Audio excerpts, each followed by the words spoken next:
Thank you Jai Bhim. ஒரு நீண்ட மாரி செல்வராஜன் உரைக்கு அப்புறம் வந்து நான் பேசுகிறேன்.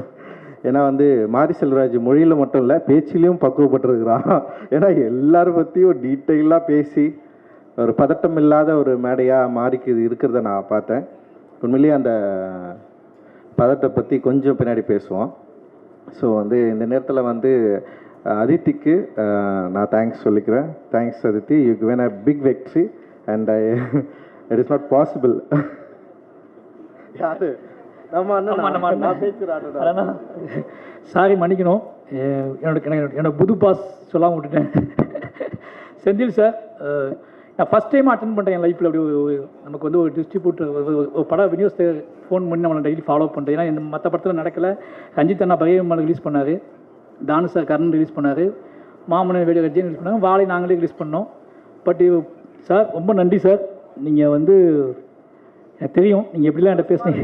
நீங்கள் சார் ஆமாம், ஏன்னா ஒரு வெற்றியை நம்ம வந்து அவர் ஃபோன்லேயே சார் அப்படிம்பாரு, அந்த சார்லேயே எனக்கு தெரிஞ்சிடும். ரொம்ப ரொம்ப நன்றி சார், உங்களுக்கும் உங்கள் டீமுக்கும்.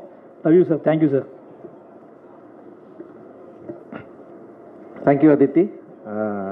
You given a big victory. It is not possible without you, and thank you. Because of you only, you pushed me, and you pushed Mari and everyone, and I'm really enjoy. Thank you, Aditi. And I want to thank to Samir and Applause team. Biggest support they given. And அப்புறம் நீலம் ஸ்டுடியோஸில் இருக்கிற எல்லா ஒர்க்கர்ஸ்க்கும் எனக்கு பெரிய நன்றிகள். And நீலம் ப்ரொடக்ஷனில் work பண்ண எல்லாருக்கும் நன்றிகள். பைசன் படத்தில் மாரியோட துணை நின்ற டெக்னீஷியன்ஸ், ஆக்டர் அண்டு எல்லாருக்குமே வந்து என்னுடைய நன்றி. ஏன்னா இவ்வளோ பெரிய வெற்றியை மாரியோடு சேர்ந்து நீங்கள் வந்து மக்கள்கிட்ட இருந்து பெற்றிருக்கிறீங்க. இது வந்து பாசிபிளே கிடையாது. ரொம்ப ரொம்ப ஒரு முக்கியமான வெற்றியாக நான் இதை பார்க்குறேன். நான் உண்மையிலேயே வந்து நானும் ரொம்ப சந்தோஷப்படுறேன் இந்த வெற்றியின் மூலமாக. காரணம் என்னென்னா, வெற்றி வந்து அவ்வளோ ஈஸியாக எல்லாருக்கும் கிடைக்கும்னா டெஃபினட்டாக கிடைக்காது. வெற்றி வந்து ரொம்ப ரொம்ப கஷ்டம்தான். ஒரு படைப்பு வந்து வெற்றி கிடைக்கிறது வந்து இட் இஸ் நாட் அவ்வளோ ரொம்ப ஈஸியானது கிடையாது. இங்கே பல இயக்குநர்கள் இருக்காங்க. இப்போ அமீரண்ணா கூட இயக்குனராக இருந்து வெற்றி அடைஞ்சவர் தான். அண்டு வந்து பசுபதியான ஆக்டராக இருந்து வெற்றி அடைஞ்சவர் தான். ஸோ வந்து ஒரு வெற்றிக்காக உழைக்கிறது, அந்த வெற்றி கிடைக்கும், அது கிடைச்சதுக்கப்புறம் கொண்டாடுறது, அப்படி அது ரொம்ப ரொம்ப சூப்பராக இருக்கும். அது வந்து எல்லா தனி மனிதனுக்கும் ஒரு கிடைக்கக்கூடிய ஒரு அனுபவம். அது ஒரு ஒரு படைப்பை உருவாக்குற ஒரு கலைஞனுக்கு கிடைக்கக்கூடிய ஒரு அனுபவம். ஆனால் ஒவ்வொரு படைப்பாளிக்கும் அந்த வெற்றியை பெறுவதில் சில என்ன சொல்கிறது உழைப்பு இருக்கும். சில விஷயங்களை நம்புவாங்க. சில பேர் ரொம்ப என்ன சொல்கிறது க்ரியேட்டிவாக தங்களுடைய கதை பலத்தை வந்து நம்பி, இல்லை அந்த திரைக்கதை இல்லை அந்த லைஃப் ஸ்டைல் இதெல்லாம் நம்பி வந்து இந்த படம் ஓடுன்னு சொல்லிட்டு வந்து நம்புவாங்க. பட்டு நான் வந்து சினிமாவுக்கு வரத்துக்கு முன்னாடி என்னுடைய லைஃப்பை நான் பேசி படமாக எடுத்து இங்கே ஜெயிக்க முடியுமா அப்படின்றது வந்து கொஞ்சம் ஒரு சின்ன ஒரு யோசனை இங்கே இருக்க தான் செஞ்சது, எனக்கு இருக்க தான் செஞ்சது. பட் ஆனால் வந்து துணிஞ்சி படம் எடுத்துகிட்டு பார்த்துடலான்னு சொல்லிட்டு தான் நான் இண்டஸ்ட்ரிக்கே வந்தேன் நான். ஸோ அந்த வந்ததில் இருந்த இப்போ யாராவது என்கிட்ட வந்து என்ன படம் எடுப்பேன்னு கேட்டால் இருக்கிற திடீர்னு பதில் சொல்கிறதுக்கு முன்னாடி ஒரு பதட்டம் தொட்டிக்கும் எனக்கு. இதை பற்றி இவங்ககிட்ட பேசலாமா, இவங்க என்ன நினைப்பாங்க, இதை வந்து பாசிட்டிவாக எடுத்துப்பாங்களா, இல்லை இதை வந்து எப்படி இதை உணர்வாங்க. நான் படம் தான் எடுக்க போகிறேன், தப்பான வேலை செய்ய போகிறதில்ல.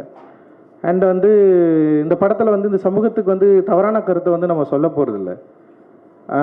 இந்த சமூகத்தில் இருக்கிற ஒரு 75 ஆண்டுகள சினிமா வரலாற்றில் பேசப்படாத மக்களை பற்றி பேச போகிறோம்.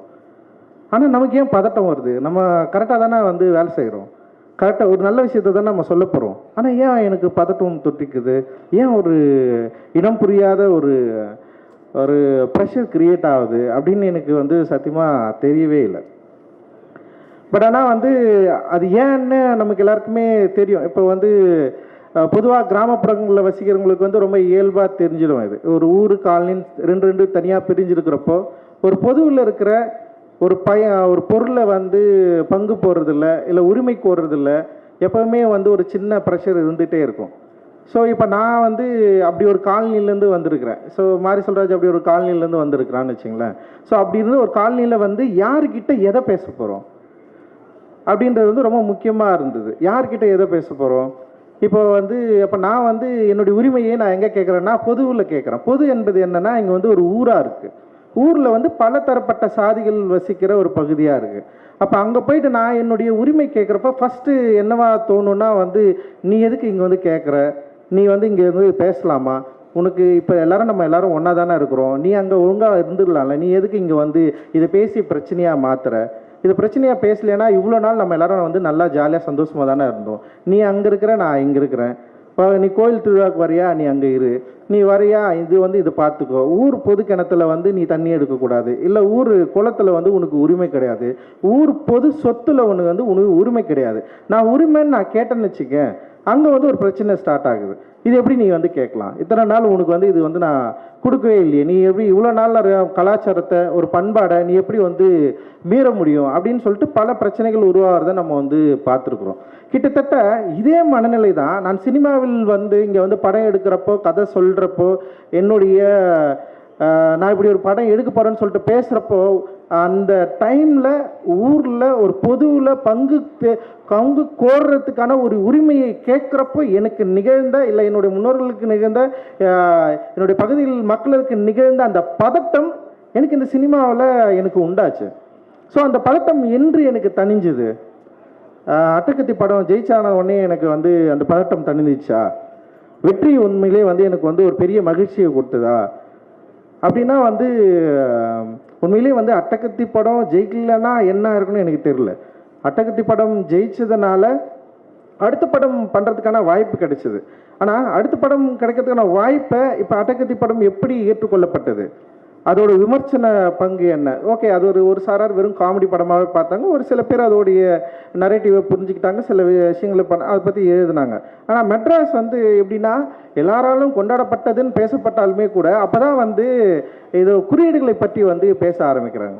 ஸோ அது வரைக்கும் வந்து ரஞ்சித்ன்றவன் ஒரு இயக்குனராக இருந்தார். அப்புறம் மெட்ராஸ்க்கு அப்புறம் வந்து திரும்பவும் வந்து வேற ஒரு படம் இயக்கியிருக்காரு, ஒரு முழு அரசியல் திரைப்படம்னு சொல்லிட்டு எல்லாருமே ஏற்றுக்கிட்டாங்க. அந்த முழு அரசியல் திரைப்படம் ஏற்றுக்கிட்டதுக்கு அப்புறம் வந்து பல விவாதங்கள் வந்து அப்போ உருவாச்சு. நல்லா எனக்கு ஞாபகம் இருக்குது, வந்து ஒருத்தர் எழுதினார், மெட்ராஸின்னு டைட்டில் வச்சு எவ்வளோ திமுறா ஒருத்தன் படம் எடுத்துருக்கான், இது ஹிந்துவில் வந்தது. எனக்கு நல்லா ஞாபகம் இருக்குது எப்படி இந்த படத்தை வந்து விட்டாங்க வெளியே. இதே வந்து பாம்பேயில் போயிட்டு பாம்பேன்னு சொல்லிட்டு படம் எடுத்தால் அங்கே இருக்கிற வந்து எல்லாம் அடிச்சு காலி பண்ணியிருப்பாங்க, ஓட விட்டுருக்க மாட்டாங்க. ஆனால் இவங்க வந்து பாரு மெட்ராஸ்னு ஒரு படம் எடுக்கிறான்னு சொன்னாங்க. எனக்கு ரொம்ப புதுசாக இருந்தது, இப்படி ஒரு நெரேட்டிவ் எப்படி உங்களால் உருவாக்க முடிஞ்சது.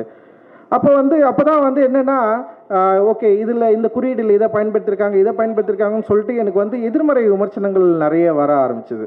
அண்ட் வந்து கபாலி வந்தது உடனே வந்து அது பிளாஸ்ட் ஆயிடுச்சு, வெடிச்சு செதறிச்சு. அப்படி அதில் வந்து ஒரு படம், ஒரு இயக்குனர், ஒரு நடிகரை வச்சு சூப்பர் ஸ்டார் வச்சு படம் எடுத்திருக்காரு. ஆனால் மெட்ராஸ்ன்னு ஒரு படம் நான் பண்ணலன்னா சூப்பர் ஸ்டார் ரஜினிகாந்த் எனக்கு அந்த படத்தை வாய்ப்பு கொடுத்துருப்பாரா. ஆனால் ஒவ்வொரு முறையும் வந்து விமர்சனம் வரப்போ வந்து உனக்கெல்லாம் ரஜினி வாய்ப்பு கொடுத்தாரு பற்றியா, ரஜினிகாந்தை வச்சு நீ வந்து எப்படி இந்த டைலாக்கை பேசலாம், எந்த டைலாக்கை பேசலாம், அவ்வளவு மோசமாக பயங்கர பிளாஸ்டாக வந்து வெடித்த உடனே வந்து நான் என்ன பண்ணுறதுன்னு எனக்கு தெரியல. நான் அப்போ வந்து மெட்ராஸை கொண்டாடுற மாதிரி வந்து கபாலியை வந்து இவங்க உண்மையிலேயே வந்து கபாலியோடைய வெற்றி அப்படின்றது வந்து தயாரிப்பாளர் தானுக்கு தெரியும். மற்ற படங்களை காட்ட ஃபஸ்ட்டு வந்து படம் ரிலீஸ் ஆகிறதுக்கு முன்னாடியே 100 கோடி ரூபாய் லாபம் ஈட்டின படம் வந்து கபாலி. ஒரு படம் வணிக ரீதியாக வெற்றி பெற்றது மட்டும்தான் இங்கே வெற்றியானா, பல படங்கள் வணிக ரீதியாக வெற்றி பெற்று கொண்டாடப்பட்டிருக்கு. இங்கே விமர்சன ரீதியாக மிக மோசமாக விமர்சிக்கப்பட்டாலும் அந்த படம் வெற்றி படமாக வணிக ரீதியில் வந்து பெரிய அளவில் கலெக்ட் ஆச்சுன்னா வெற்றி படமாக கொண்டாடப்பட்டிருக்கு.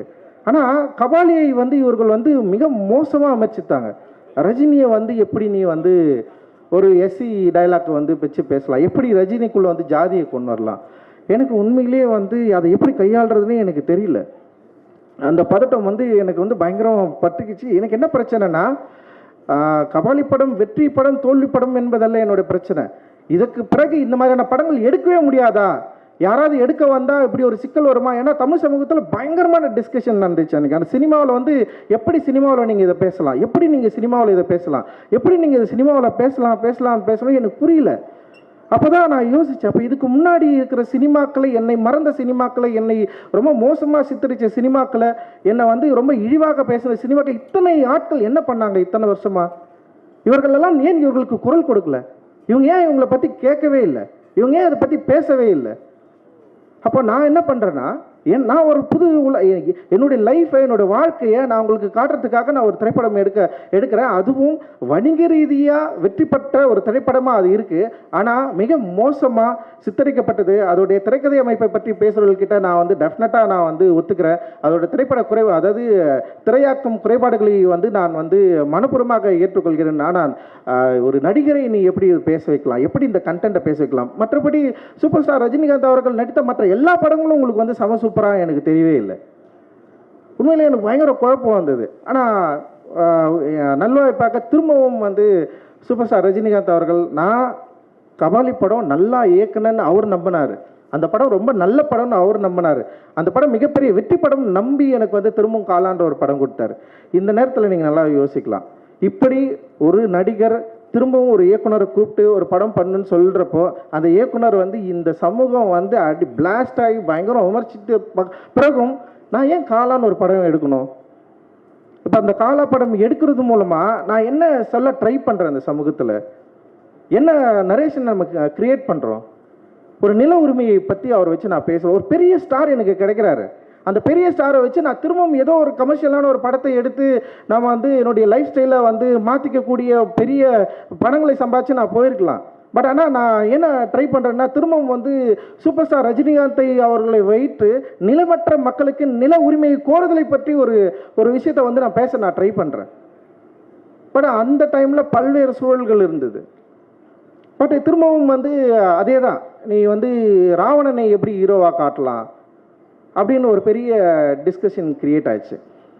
ஸோ நல்லா ஞாபகம் இருக்குது, ஒவ்வொரு படமும் ரிலீஸ் ஆனது பிறகு வெற்றி தோல்வியை விட இந்த சமூகம் இதை எப்படி புரிந்து கொள்கிறது, இந்த சமூகம் இதை எப்படி ஏற்றுக்கொள்கிறது அப்படின்னு பார்க்குறப்ப வந்து நான் ஒரு காஸ்டிஸ்ன்னு சொல்லிட்டு முத்திர குத்துனாங்க. ரஞ்சித் ஒரு சாதி வெறியன், ரஞ்சித் ஒரு காஸ்டிஸ். என்னைக்காவது ஏதோ ஒரு இடத்துல என்னுடைய சாதியை பற்றி பெருமிதமாக, நான் இந்த சாதியிலேருந்து வந்தவன், நான் இவ்வளோ வெறி பிடிச்சேன், நான் 10 பேரை வெட்டுவேன், என் படத்தில் வந்து நான் வெட்டினா மாரில் தான் வெட்டுவேன், முதுகில் என்னைக்காவது என் படத்தில் ஏதோ ஒரு டைலாக் நீங்கள் பார்த்துருப்பீங்க? கிடையவே கிடையாது. எந்த சாதியை வந்து மிக மோசமாக வந்து என்னை விட கீழானது அப்படின்னு சொல்லிட்டு நான் எங்கே விமர்சித்திருக்கேன்? எந்த மனிதர்களை நான் மோசமாக சித்தரிச்சிருக்கேன் என்னோடய திரைப்படங்களில்? என்னோடய திரைப்படங்களில் வந்து பெண்களையும் மற்ற என்ன சொல்கிறது, நிறைய ஸ்டீரியோடைபிக் இமேஜை உடைச்சிருக்கிறோம். ஒரு ஈக்குவாலிட்டியை பேணுகிற, ஈக்குவாலிட்டியை வந்து விரும்புகிற ஒரு சமூகத்தை உருவாக்க வேண்டும் ஒரு பெரிய கனவு இருக்குது எனக்கு. ஸோ அந்த கனவின் அடிப்படையில் தான் அந்த திரைப்படத்தை வந்து உருவாக்குறோம். ஸோ அப்படி நான் பார்த்தவன் தான் மாரி செல்வராஜுடைய பரியேறும் பெருமாள். எனக்கு உண்மையிலே வந்து பரியேறும் பெருமாளை வந்து நான் பண்ண வேண்டிய திரைப்படமாக இல்லை, அதுவாக வந்து சேர்ந்தது. நான் அது படம் பண்ணேன். அந்த படம் வந்து ஒரு பெரிய ஒரு டிஸ்கஷனை கிரியேட் ஆச்சு.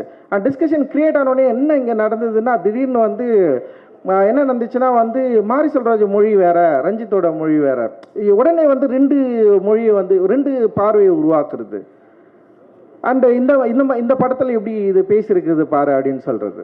பட் ஆனால் வந்து என்ன நல்ல விஷயம் நடந்ததுன்னா, ஒரு குரல் இருக்கிற இடத்துல இன்னொரு குரல் ஓப்பன் ஆச்சு. அது ரொம்ப எனக்கு வந்து கொஞ்சம் பாரம் குறைஞ்சிது. பரவாயில்ல, ஒருத்தனை திட்டுறதுல இன்னொருத்தர் திட்டு வாங்குறான் அப்படின்னு சொல்லிட்டு. ஸோ அந்த நேரத்தில் வந்து வெற்றி சார் ஒரு படம் எடுத்துட்டாரு, அசுரன்னு சொல்லிட்டு. ஸோ 3 பேரை திட்டமாக மாறிடுச்சு.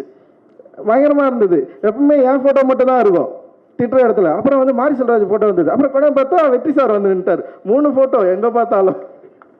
அந்த 3 ஃபோட்டோவை வந்து இப்போ வரைக்கும் திட்டிட்டு இருப்பாங்க. இப்போ காந்தாரா, இப்போ எப்பவுமே பெரிய படங்கள் வந்து வெற்றி அடைஞ்ச உடனே வந்து தமிழ் சினிமா ரசிகர்களுக்கு வந்து தமிழ் சினிமாவை அழைத்த 3 இயக்குநர்கள் ஃபோட்டோ வந்துடும். ஏன்னா 300 படம் எடுக்கிறாங்க தமிழ் சினிமாவில் ஒரு வருஷத்துக்கு. எவ்வளோ 300-400 படங்கள் எடுக்கிறாங்க. நான் ஒரு படம் 2 வருஷத்துக்கு ஒரு முறை தான் இயக்குறேன். ஓகேவா? மாரி செல்வராஜ் இது வரைக்கும் 5 படம் தான் இயக்கியிருக்கிறான்.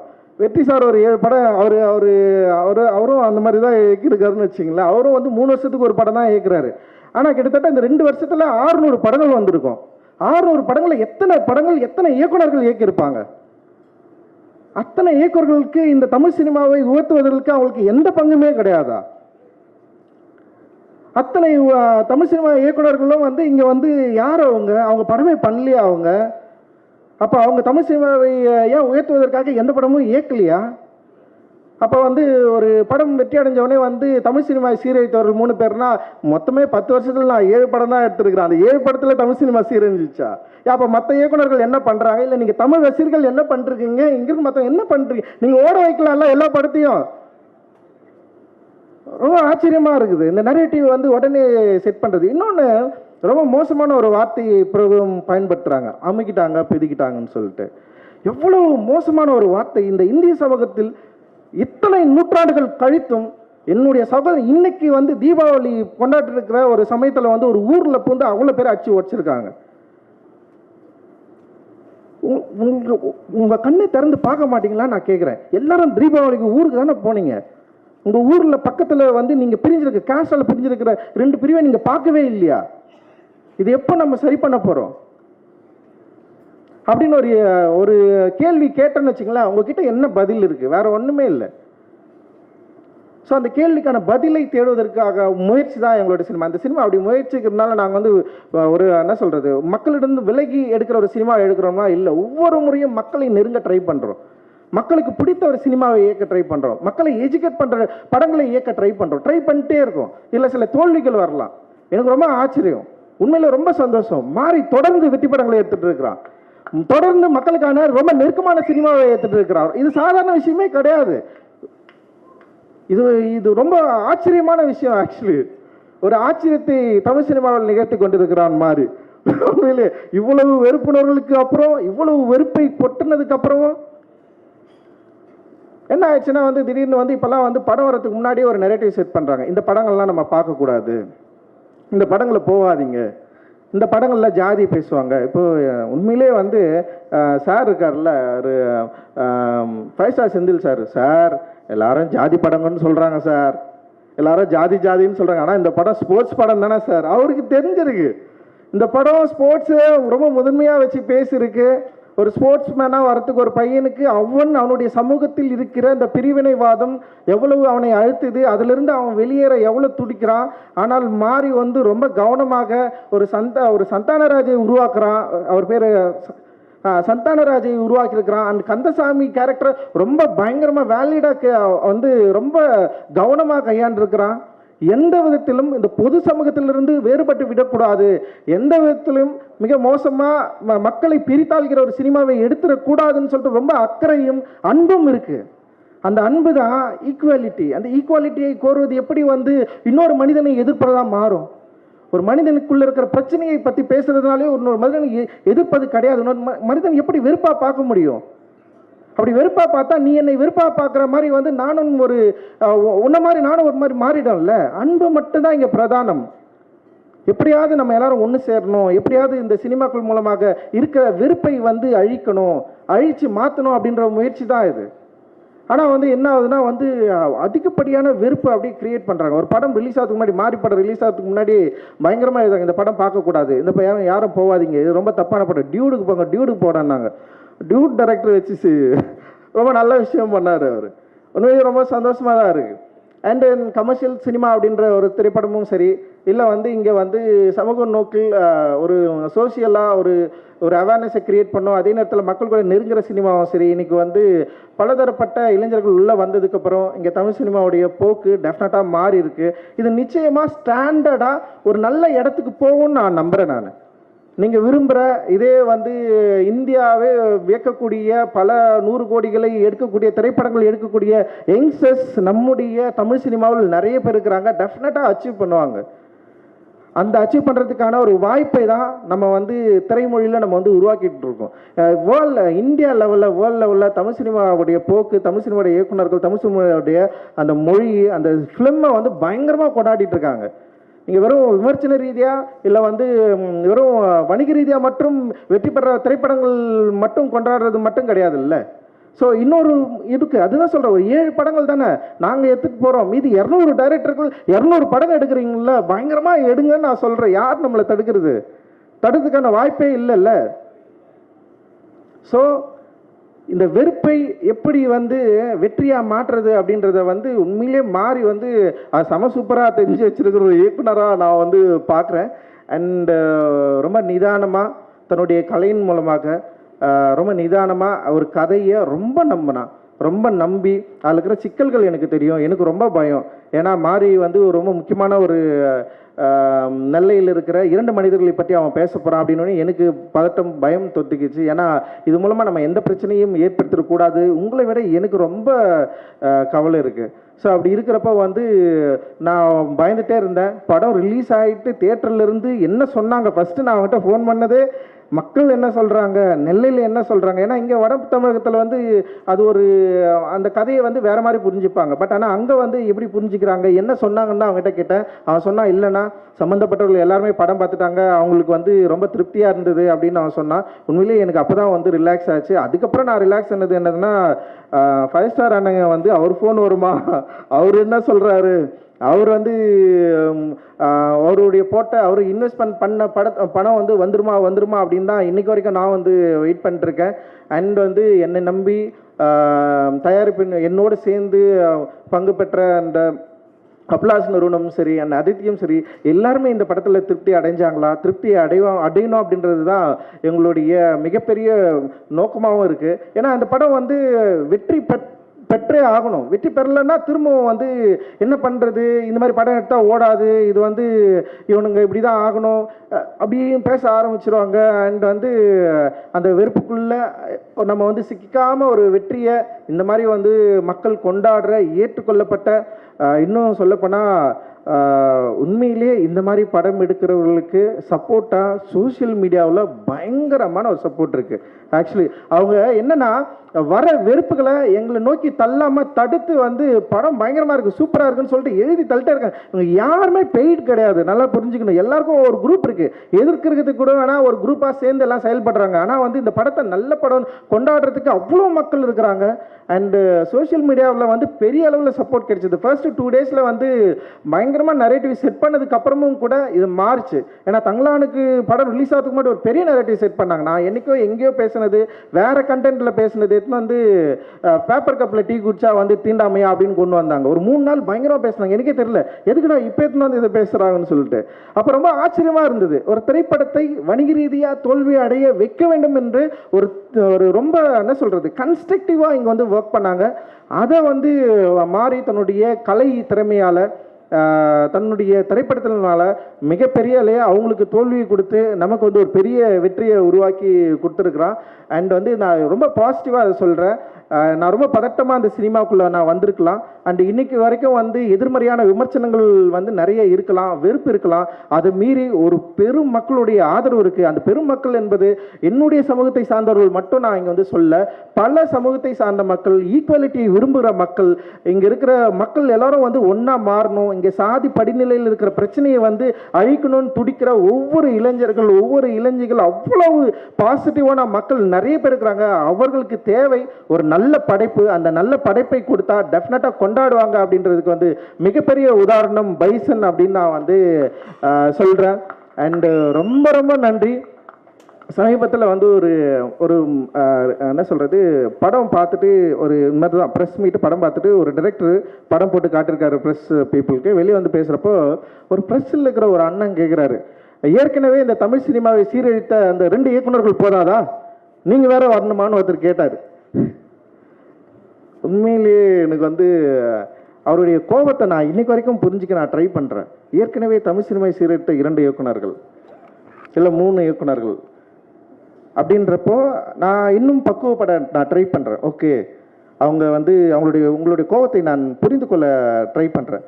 புரிந்து கொண்டு உங்களோட கோபத்துக்கு பயந்து நான் படம் எடுக்காமல் போகிறதில்ல, மாரியோ படம் எடுக்காமல் போகிறதில்ல, இங்கே இருக்கிறவங்க யாருமே படம் எடுக்காமல் போகிறதில்ல.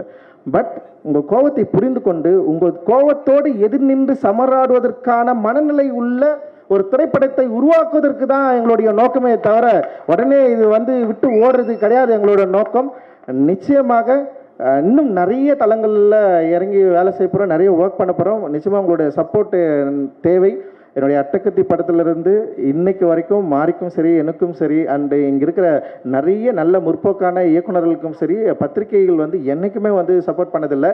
எதிர்மறை விமர்சனங்கள் உள்ள பத்திரிகையாளர்கள் கூட நல்ல திரைப்படங்கள் எங்கள் சைட்லேருந்து அவங்க மறுக்க முடியாத திரைப்படங்கள் வரப்போ எங்களை கொண்டாடி தீர்த்துருக்காங்க. எனக்கு தெரியும் நிறைய பத்திரிகையாளருக்கு என் மேலே வந்து நிறைய எதிர்மறையான எண்ணங்கள் இருக்குது. அவங்க நிறைய திட்டி தீர்த்துருக்காங்க, எழுதியிருக்காங்க, பக்கம் பக்கமாக என்னென்னவோ பேசியிருக்காங்க. பட் அவங்க எல்லாருமே வந்து இன்னைக்கு வந்து பைசனை கொண்டாடியதை நான் பார்த்தேன், பைசனை எழுதி பாராட்டினதை நான் வந்து பார்த்தேன், அண்டு இந்த படத்திற்கு பிரச்சனையை சரியாக புரிந்து கொண்டு பேசினதை நான் வந்து பார்த்தேன். ஸோ இதுதான் அதாவது திட்டியவர்கள் கூட பாராட்டுற ஒரு மனநிலையை உருவாக்கக்கூடிய ஒரு சினிமாவை தொடர்ந்து எடுத்துக்கொண்டிருக்கிறோம் அப்படின்ற பெரிய மகிழ்ச்சியும் சந்தோஷமும் இருக்குது. அதே நேரத்தில் மக்களுக்கு பயன்படக்கூடிய அண்டு அதே நேரத்தில் வந்து தயாரிப்பாளர்கள் வந்து எங்களை நம்பி இன்வெஸ்ட் பண்ணுறவங்க வந்து அவங்களுடைய முகம் எப்பவுமே மலர்ச்சியாக இருக்கக்கூடிய, சந்தோஷமாக இருக்கக்கூடிய, திரும்பவும் அந்த பணத்தை வந்து எடுத்துக்கக்கூடிய, ரொம்ப கவனமாக இருக்கக்கூடிய சில அந்த மாதிரியான படங்கள் தான் நாங்கள் வந்து தொடர்ந்து எடுத்துகிட்டு இருக்கிறோம். அண்டு இப்படி ஒரு வாய்ப்பை எங்களுக்கு நல்கி கொண்டிருக்கிற, இப்படி ஒரு வெற்றியை எங்களுக்கு தொடர்ந்து அளித்து கொண்டிருக்கிற இங்கே திரை ரசிக பெருமக்களுக்கும் தமிழக மக்களுக்கும் அண்ட் வந்து இங்கே இருக்கிற ஒட்டுமொத்த பத்திரிகையாளர்களுக்கும் எங்களோடு தொடர்ந்து வேலை செய்து கொண்டிருக்கிற டெக்னீஷியன்ஸ், ஈச் கிராஃப்ட் இருக்காங்க, நிறைய பேர் இருக்காங்க. ஒரு நீளம் வந்து இன்றைக்கி வந்து ஒரு பெரிய ஒரு நிறுவனமாக மாறி இருக்கு. அவ்வளோ பேர் இதில் வந்து ஒர்க் பண்ணுறாங்க, அவ்வளோ பேர் சப்போர்ட் பண்ணுறாங்க. எங்களுடைய ஒர்க்கிங் ஸ்பேஸ் வந்து மேக்ஸிமம் நாங்கள் வந்து ஒரு ஈக்குவாலிட்டியை வந்து எங்களால் முடிஞ்ச அளவுக்கு நாங்கள் ட்ரை பண்ணுறோம். ஒர்க் ஸ்பேஸ்லேயே நாங்கள் வந்து ட்ரை பண்ணுறோம். ஸோ அது வந்து சமூகத்திலையும் பரவணும் அண்டு திரைத்துறையிலையும் வந்து முக மலர்ச்சியோடு எங்களோட திரைப்படங்கள் வரப்போ ஏற்றுக்கணும். படம் நல்லா இல்லைன்னா நல்லா இல்லைன்னு திட்டுங்க, நல்லா இருக்குன்னா நல்லாரும் பாராட்டுங்க. ஆனால் படமே எடுக்கக்கூடாதுன்ற ஒரு எண்ணத்தை நீங்கள் கைவிடுவது நல்லது அப்படின்னு சொல்லிட்டு இந்த நேரத்தில் உங்களுக்கு வந்து நான் சொல்லி விடைபெறுகிறேன். நன்றி, மகிழ்ச்சி, தேங்க்யூ, ரொம்ப நன்றி எல்லாருக்கும்.